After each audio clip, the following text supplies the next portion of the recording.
Donc, ce matin, j'aimerais qu'on puisse revenir à notre série sur les noms du Seigneur Jésus, les noms qui lui sont attribués dans la parole de Dieu. Puis j'aimerais qu'on puisse considérer le rôle du Seigneur Jésus comme le souverain berger. C'est un des titres qui est donné à Jésus dans le Nouveau Testament. On l'appelle le souverain berger, une expression qui vient d'un terme grec, archipoimenos, qui veut dire littéralement le souverain berger, ou on pourrait dire le souverain pasteur. Le souverain pasteur. Puis vous allez voir dans un instant qu'est-ce que ça veut dire quand on parle de Jésus comme le souverain berger ou le chef des bergers. Le chef des pasteurs, celui qui est en charge des autres pasteurs. Nécessairement, dans les deux testaments, on apprend le rôle des bergers en Israël puis dans les pays de cette époque. Les bergers étaient très, très importants. Ces bergers qui prenaient soin des troupeaux, soit de brebis ou de chèvres. C'était le petit bétail, c'était leur responsabilité de prendre soin de ces troupeaux-là pour les amener, par exemple, dans de verts pâturages et s'occuper de leurs besoins. Ils avaient toutes sortes de besoins, on devait s'occuper d'eux, on devait les protéger, on devait guérir les brebis, on devait des fois même les chanter. En fait, il y avait toutes sortes de responsabilités et cette citation que je vous présente était trop grosse pour mettre dans nos cadres de citations que j'utilise d'habitude, mais un auteur dit « Les devoirs d'un berger dans un pays comme la Palestine étaient très lourds. Au début de la matinée, il devait conduire le troupeau depuis le bercail en marchant en tête vers l'endroit où il devait être pâturé. Là, il les observait toute la journée, veillant à ce qu'aucune brebis ne s'égare. Et s'il y en avait une qui échappait à sa vigilance et s'éloignait des autres, il la cherchait diligemment jusqu'à ce qu'il la trouve et la ramène. Sur ces terres, les brebis devaient être régulièrement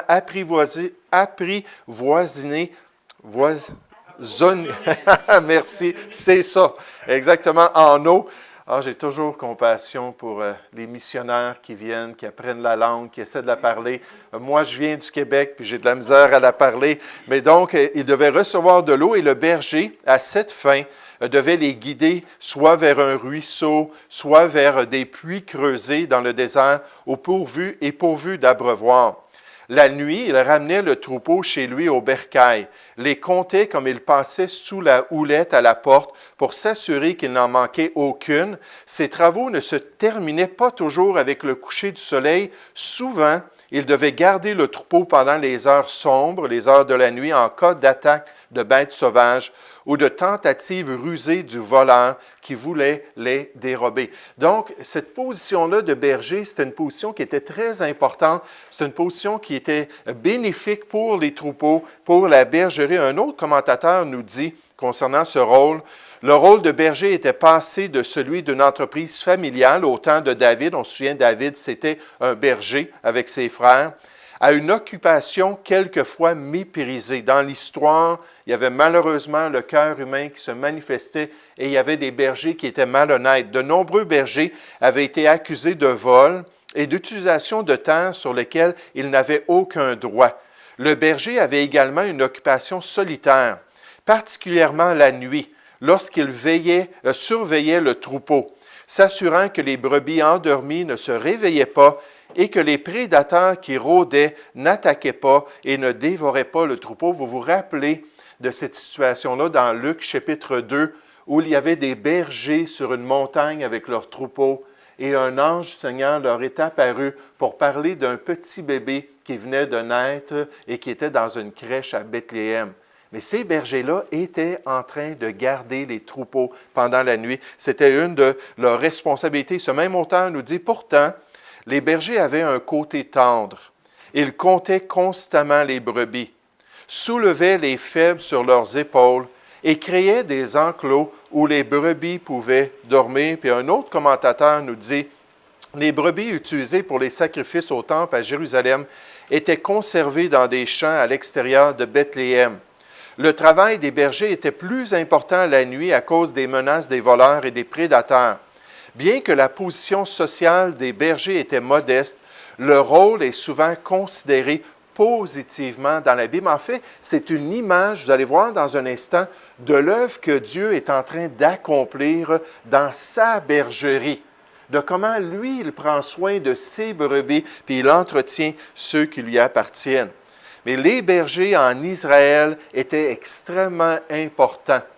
Ils étaient là pour être une bénédiction pour le peuple, alors qu'ils protégeaient ces troupeaux-là qui offraient la nourriture et la précieuse laine aux besoins du peuple d'Israël. Mais lorsqu'il y avait d'énormes troupeaux dans une bergerie, plusieurs troupeaux avec plusieurs bergers, alors le chef de la bergerie ou celui qui était le maître établissait quelqu'un pour être en charge des bergers. Puis on l'appelait le souverain berger ou le chef des bergers. Nécessairement, mes chartes, la plupart sont en anglais, je suis désolé. Là, on voit toutes sortes de positions d'autorité dans les temps bibliques. Puis une des autorités, c'était le chef des bergers. Celui qui était en charge, celui qui dictait la volonté du maître à tous les bergers qui s'occupaient des gros troupeaux. C'est un petit peu comme le contremaître aujourd'hui, mais dans une bergerie. Et celui qui était vraiment en train d'accomplir la volonté du maître. Un dictionnaire biblique nous dit, le souverain berger, cette expression, archipoimenos, qui vient du mot archi, donc le préfixe, qui représente un rang ou un degré d'autorité, et le mot poimen, qui veut dire un berger ou un pasteur, qui signifie simplement un berger. Donc, le mot signifie le chef des bergers. Dans la charte suivante, on voit que cette expression-là, qui nous parle d'un berger de carrière, d'accord? C'était vraiment quelqu'un qui était habitué, qui avait fait ça dans sa jeunesse, qui avait été entraîné probablement par son père pour être berger, mais qui recevait cette autorité-là comme le chef des bergers. Celui qui était placé au-dessus des autres pour dicter la volonté du maître, pour être en charge de ceux qui étaient là. Et comme vous voyez, c'est la seule définition. Des fois, les mots bibliques sont ce qu'on appelle génériques. Ils ont toutes sortes de sens. Ça peut vouloir dire une chose dans un contexte, ça peut vouloir dire une autre chose dans un contexte, et on en a vu plusieurs comme cela. Mais pour la question du chef des bergers, c'était vraiment la seule utilisation, et c'était le sens normal du mot pour les gens. Un autre auteur nous dit concernant cette expression, « Là où les troupeaux étaient nombreux et où il fallait un grand nombre de bergers, l'un était chargé de tous les autres. C'était vrai des autres occupations liées aux bêtes de trait dans les différents troupeaux aussi. Pharaon a dit de Joseph de prendre le plus actif de ses parents et de le placer comme dirigeant sur son bétail. Doeg était le chef des bergers de Saül. » Donc, il donne deux passages bibliques où on voit cette expression dans l'Ancien Testament. Le pays d'Égypte est devant toi. Donc, c'est Pharaon qui dit ça à Joseph. Lorsque vous vous souvenez, Joseph a présenté sa famille. Puis il a dit, voici mes parents, voici ma parenté, mes frères, ils sont bergers d'occupation. Mais le pays d'Égypte était devant toi. Est devant toi, établis ton père et tes frères dans la meilleure partie du pays, qu'ils habitent dans le pays de Gozen, qui est un endroit avec beaucoup de contrées, beaucoup de terrain pour les brebis. Et si tu trouves parmi eux des hommes capables, mets-les à la tête de mes troupeaux. Et dit, j'ai beaucoup de troupeaux, donc beaucoup de bergers, et qu'ils puissent être mis à la tête de ces gens-là. Concernant Doeg, là, ce même jour, la Bible nous dit, un homme d'entre les serviteurs de Saül se trouvait enfermé devant l'Éternel. C'était un Édomite nommé Doeg, chef des bergers de Saül. Donc, dans les deux testaments, c'était une occupation. Dans les deux testaments, c'était une forme de contremaître. Puis naturellement, jusqu'à présent, je vous ai parlé de cette position-là au niveau naturel, au niveau matériel, mais il y a un sens plus profond qu'on doit considérer.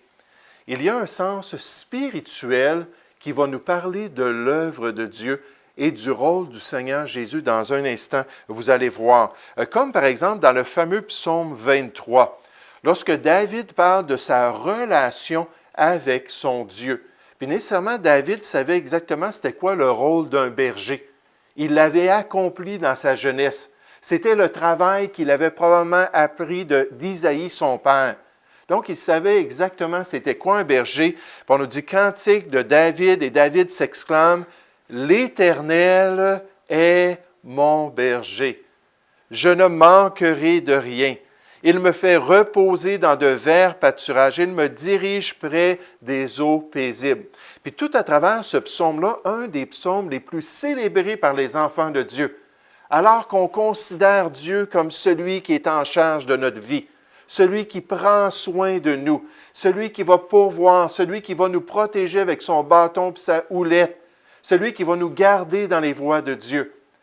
Puis quelle bénédiction de voir ce psaume. Il y a même un auteur qui était un berger de carrière qui a écrit le psaume 23 selon un berger. Puis on l'a dans notre présentoir de l'autre côté. Puis là, il donne toutes sortes de détails qui ressortent de ce psaume-là. Mais David connaissait Dieu comme son berger. Il savait qu'il était une brebis spirituelle de la grande bergerie de Dieu. Puis on voit ça dans l'Ancien Testament, dans le psaume 100. On nous dit, « Sachez que l'Éternel est Dieu. C'est lui qui nous a fait et nous lui appartenons. Nous sommes son peuple et le troupeau de son pâturage. » Donc, nous sommes les brebis de notre Dieu. Jésus, dans la Nouvelle Alliance, qui est lui-même l'image et l'empreinte de son Père céleste, a dit concernant sa relation avec les croyants, il a dit, « Je suis le bon berger ou le bon pasteur. Le bon berger donne sa vie pour ses brebis. » Donc, Jésus est là pour agir dans notre vie. Il est là pour développer cette relation de confiance, cette relation de dépendance, alors qu'on comprend son rôle. Il continue dans ce beau chapitre, dans Jean chapitre 10, il dit, « Je suis le bon berger. Je connais mes brebis et elles me connaissent. » On a une intimité. Comme le Père me connaît et comme je connais le Père, et je donne ma vie pour mes brebis. Il continue au verset 26 en parlant des mauvaises brebis ou de ceux qui n'étaient pas de sa bergerie. « Mais vous ne croyez pas, parce que vous n'êtes pas de mes brebis. Mes brebis entendent ma voix, je les connais et elles me suivent. Je leur donne la vie éternelle et elles ne périront jamais. » C'est une promesse de la parole de Dieu et personne ne les ravira de ma main. Maintenant, ici, on a une métaphore. On a une image du rôle du Seigneur Jésus qui n'a jamais été berger en Israël. C'était un charpentier qu'il avait appris. Il était charpentier de métier. Il avait appris ça de son Père céleste. Mais Dieu l'avait envoyé pour prendre soin de ses brebis. Il l'avait envoyé pour les guider dans les voies de Dieu, pour qu'il puisse les protéger, pour qu'il puisse les conserver dans la bergerie de Dieu et pour qu'il puisse s'assurer qu'ils soient en relation avec Dieu. Donc, le Seigneur Jésus, c'est le grand berger, le bon berger.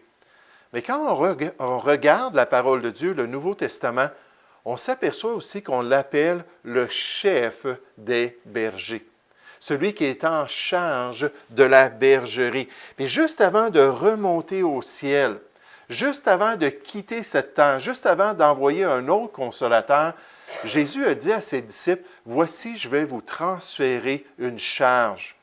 Je vais vous confier une responsabilité. » Et cette responsabilité-là, c'est de prendre soin de mes brebis.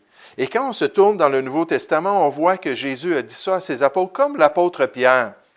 Après qu'ils eurent mangé, Jésus dit à Simon-Pierre, « Simon, fils de Jonas, m'aimes-tu plus que même ceux-ci? » Il répondit, « Oui, Seigneur, tu sais que je t'aime. » Jésus lui dit, « Paie mes agneaux. » Si tu as vraiment un amour sincère, si tu as vraiment un amour vrai pour moi et pour mon œuvre, voici, je te confie une grande responsabilité. Paie mes agneaux. Il continue. Il lui dit une seconde fois, « Simon, fils de Jonas, m'aimes-tu? » Pierre lui répondit, « Oui, Seigneur, tu sais que je t'aime. » Jésus lui dit, « Paie mes brebis. » Puis paître, c'est l'action du pasteur. C'est le verbe de l'accomplissement du rôle du pasteur dans la vie des gens. Puis là, il va répéter ça encore.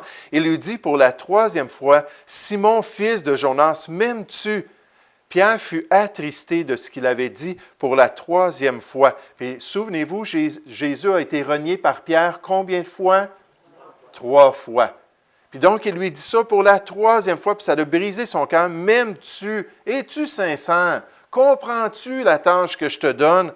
Et il répondit, Seigneur, tu sais toutes choses.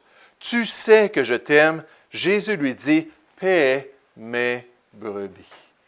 Donc, Jésus, le grand berger, le bon berger, a quitté ce monde et il a délégué cette charge-là à des sous-bergers, à un groupe de bergers qui vont devoir se soumettre au souverain berger et à sa volonté. Et aujourd'hui, dans nos églises, ce sont les pasteurs.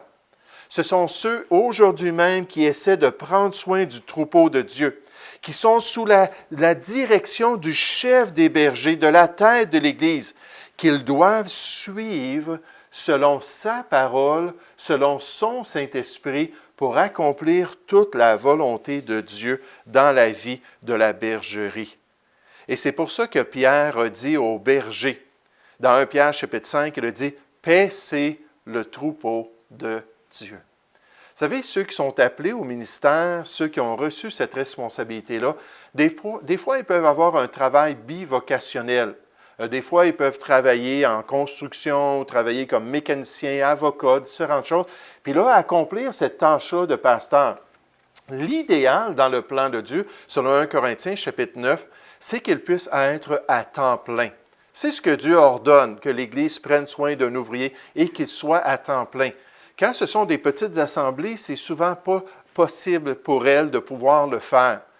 Mais leur responsabilité, c'est d'avoir une priorité puis de s'assurer d'avoir à cœur l'œuvre de la bergerie. De toujours garder ça à l'esprit, c'est la chose la plus importante. Dans 1 Timothée 3.1, on appelle ça une œuvre excellente. Dans 1 Timothée chapitre 4, verset 13, Paul a dit, « Donne-toi tout entier à cette œuvre-là. » Concentre-toi, que ce soit ta priorité. Veille sur toi-même en tant que pasteur et sur ton enseignement. Puis comme ça, tu vas pouvoir préserver les brebis dans la bergerie de Dieu et les protéger des prédateurs spirituels qui veulent les détourner de Dieu. Paissez le troupeau de Dieu qui est sous votre garde, non par contrainte, pas parce qu'on te force à le faire, mais volontairement selon Dieu. Parce que c'est l'appel de Dieu.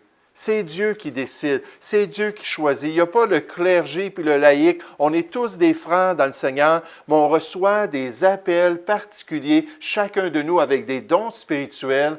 Et Dieu dit au pasteur, prends ça à cœur, non pour un gain sordide, mais avec dévouement. Non comme dominant sur ceux qui vous sont échus en partage, mais en étant les modèles du troupeau. Paul a dit la même chose aux anciens, aux pasteurs de l'Église d'Éphèse, dans Actes chapitre 20. Il a dit, prenez donc garde à vous-même et à tout le troupeau sur lequel le Saint-Esprit vous a établi évêque pour paître l'Église du Seigneur qu'il s'est acquise par son propre sang. Puis là, on peut se poser la question, oui, mais si c'est le cas, si ce sont des hommes qui sont là comme nos conducteurs, si ce sont des êtres humains pécheurs comme nous, qui sont là pour nous guider dans les voies de Dieu, qui va s'assurer qu'ils font un bon travail? C'est qui le contremaître? C'est qui le chef qui s'occupe de ces gens-là, qui les guide et qui veut s'assurer qu'ils restent dans sa volonté?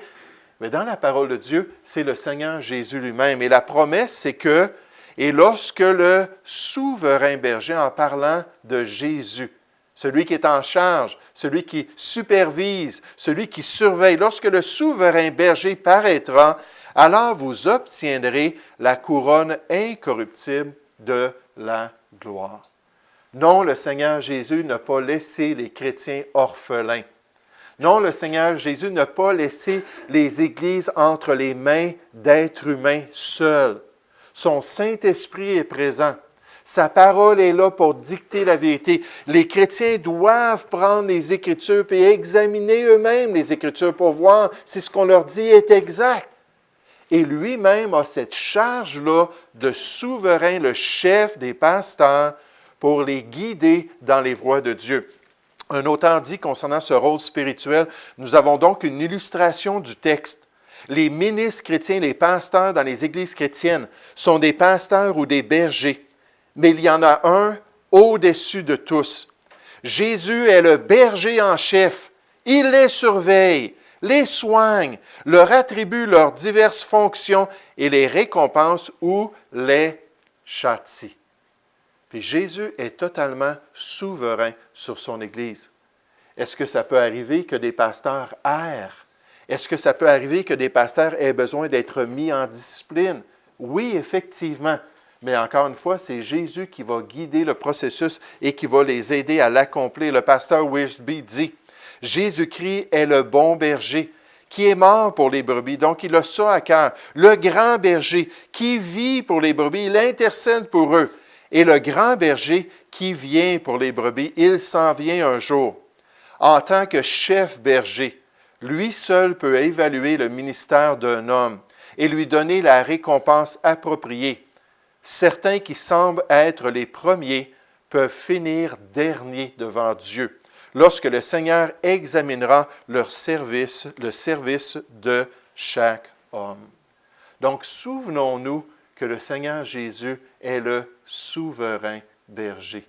Lui, il est en charge de tous les troupeaux, toutes les églises locales, tous les pasteurs, tous ceux qui essaient d'influencer les chrétiens, de les guider dans les voies de Dieu, d'être un exemple, puis de les encourager, puis les exhorter, les relever avec un esprit de douceur. C'est le Seigneur Jésus qui est à la tête et il supervise toutes choses. Et pour que ça puisse bien fonctionner, il faut que les brebis et les sous-bergers s'accordent avec le souverain berger. Puis comment est-ce qu'on peut faire cela? Comment est-ce qu'on peut développer de l'unité? Comment est-ce qu'on peut développer de l'harmonie? Un même cœur, Philippiens 2.2 nous dit, une même pensée, un même amour et une même âme. C'est tout simplement en se soumettant à ses instructions. Si tu m'aimes, garde mes commandements. Puis l'exhortation, alors qu'on regarde ce rôle du Seigneur Jésus, c'est de devenir de bons étudiants de sa parole, d'examiner en profondeur les Écritures et de s'assurer de développer les mêmes pensées. Quand le conducteur ou les conducteurs nous enseignent, on regarde si c'est exact ce qu'ils nous disent, on dit « Amen, oui c'est vrai », puis je suis d'accord, puis là on s'harmonise ensemble. Puis on a d'un même cœur le désir d'aller de l'avant. Et même si dans certains domaines, la Bible nous dit dans Philippiens chapitre 3, au verset 15, même si dans certains domaines on va varier, on nous dit au point où nous sommes parvenus. Peut-être tu es fort dans ce domaine-là, peut-être tu es faible dans ce domaine-là, et on va tous varier en tant que chrétiens. Au point où nous sommes parvenus, on doit marcher d'un même pas. On doit s'en aller de l'avant. On doit voir notre souverain berger devant nous, puis on doit être déterminé d'accomplir sa volonté. J'espère que ça nous encourage ce matin à réaliser que Jésus supervise le tout, que ça nous encourage à comprendre qu'il est la tête ou le chef de l'Église. Et en fait, il est là pour nous guider dans les voies de Dieu. Et qu'est-ce qu'on doit faire avec les hommes qui sont nos conducteurs? On doit prier pour eux. On doit dire, Seigneur, qu'ils soient en relation avec toi. Seigneur, qu'ils demeurent en toi. Seigneur, qu'ils soient prêts à se soumettre à tes instructions, à tes commandements pour accomplir la volonté de Dieu. Puis tous ensemble, on prie les uns pour les autres, on veille les uns sur les autres, puis on est prêt à aller de l'avant pour la gloire de Dieu. Et merci beaucoup de votre attention ce matin. On revient la semaine prochaine avec un autre nom stratégique, c'est-à-dire celui du Christ, le Christ de Dieu. Puis on va voir ce mot-là qui revient à plus de 500 reprises dans le Nouveau Testament. Qu'est-ce que ça nous apprend concernant Jésus et notre relation avec lui? Donc, on va prendre une petite pause et recommencer dans un instant.